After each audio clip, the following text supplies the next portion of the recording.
Yeah, I feel like a bit of a cheat this year. I'm not going to lie. I've just fasted for today. Last 2 years, having fasted for 3 days, I think for me, and again, when we stood here and had these same conversations at this same point in the Iftar events that we've held previously, for me to have that experience and knowledge and understanding of what Ramadan means by fasting is huge.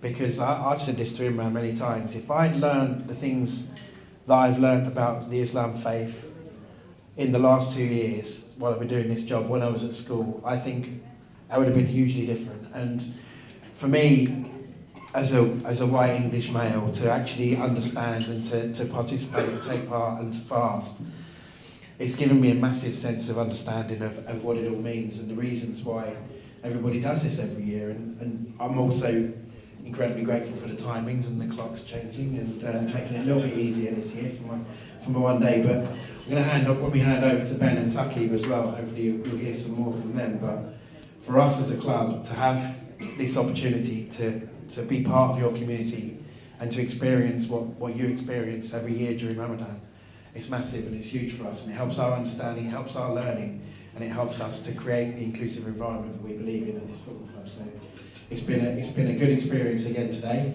I will go back to doing 3 days next year, I promise.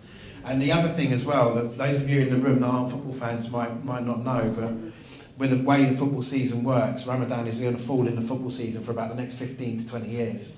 So I guarantee that we'll be hosting this event and hopefully seeing so many of you come back again next year and the year after. And we get to December and it's very short days, right? But we're so grateful to have everybody here tonight.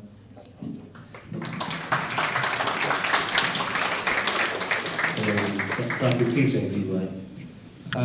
Firstly, I would like to thank Dave. I know everyone's thanked Dave today, but let's say this is not my first Ramadan. I've been a Muslim all my life, so unlike these two, slightly different. But what I can say is my second one now working at Watford Football Club. And from day 4, I must have seen Dave staring at me across the room, and he thought, oh, I've got someone here I can work with him. And since then, Dave can communicate everything, any opportunity that's available, all the events like this, always said, come down, here's what you can do, here's how you can get involved, here's how we can support you. So last year, I joined in January 23, so it's my second Ramadan here now, and last year, I remember they opened the prayer room at the training ground. They've opened the prayer room downstairs, right beneath, or multi-faith room I should say, for any faith can pray in there. There's also talks about opening one in the tunnel for the players, so that's 2, potentially 3 multi-faith rooms in a football club for someone like myself to pray anytime I'd like. Even during Ramadan, popping in 4 or 5 times, you might catch, I think I get there, you get Dhuhr, Asr and Maghrib whilst you're working really, and then a bit short like this, I get to do 3 of the 5 at work, and that wouldn't be possible without Dave's enthusiasm and passion to help. And you might think that is normal, and this has occurred to me yesterday. I went to Birmingham away for work, as we do, travelled up, and I was fasting.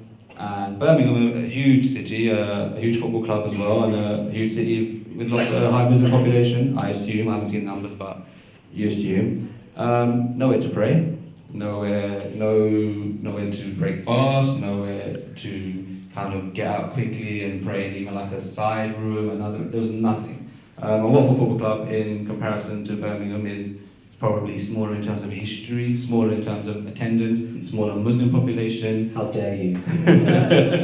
Yet, still so much more forward, and that is because of the individuals involved in the club. It takes someone to really go, okay, I see this area that needs to be improved, and go on and grab that. So Dave, firstly, thank you to you for that, and it's making Watford Football Club a very welcome and wholesome place for me to be myself.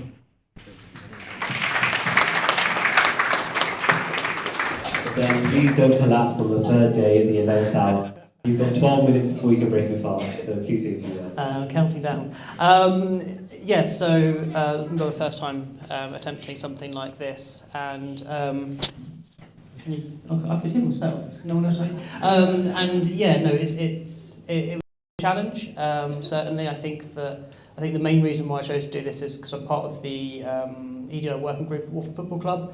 And I think that whilst it's important that that there are members of staff taking on causes and wanting to educate other people, I think it's also important that we educate ourselves first before we take on that role. So this has been that kind of experience for me to kind of have a better understanding so that I can then talk about it and put it into my own work, whether it's through the videos that we make or engaging in other events.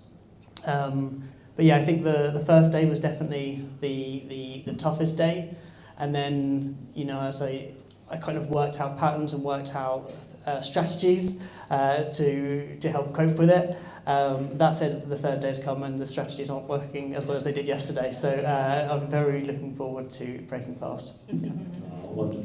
Thank you so much.